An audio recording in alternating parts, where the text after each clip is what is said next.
ओम नमो नारायणाय नमः। दोस्तों, आप सभी का हमारे ज्ञान सवेरा यूट्यूब चैनल पर हार्दिक स्वागत है। दोस्तों, आज की इस वीडियो में मैं आपके लिए भाद्रपद कृष्ण पक्ष की अजा एकादशी व्रत की कथा लेकर आई हूँ। भाद्रपद कृष्ण पक्ष की एकादशी प्रबोधिनी, जया, कामनी तथा अजा नाम से विख्यात है। इस दिन भगवान विष्णु जी की पूजा की जाती है। रात्रि जागरण तथा व्रत रखने से सारे पाप नष्ट हो जाते हैं और मनुष्य को मोक्ष की प्राप्ति होती है। कथा शुरू करने से पहले आप सभी से अनुरोध है कि वीडियो को लाइक करके चैनल को सब्सक्राइब जरूर करें और कमेंट बॉक्स में ओम नमो भगवते वासुदेवाय जरूर लिखें।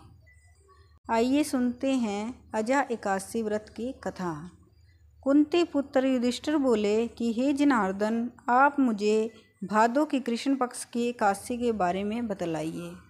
उस एकादशी का नाम तथा उसकी विधि क्या है, सो विस्तार पूर्वक कहिए। श्री कृष्ण भगवान बोले कि हे राजऋषि, भादों की कृष्ण पक्ष की एकादशी को अजा एकादशी कहते हैं। जो मनुष्य इस दिन भगवान की भक्तिपूर्वक पूजा करते हैं तथा व्रत करते हैं, उनके समस्त पाप नष्ट हो जाते हैं।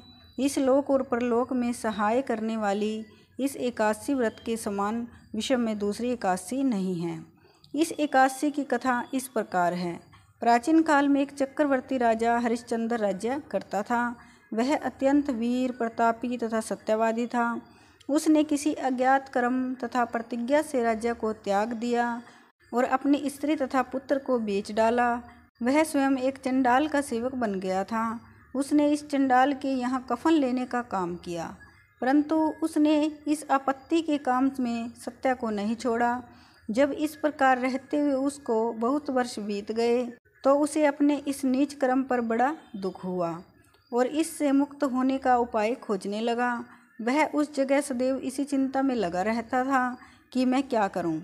एक समय जबकि वह चिंता कर रहा था, गौतम ऋषि वहां आए। राजा ने उन्हें देखकर प्रणाम किया और अपने दुख की कथा सुनाने लगे।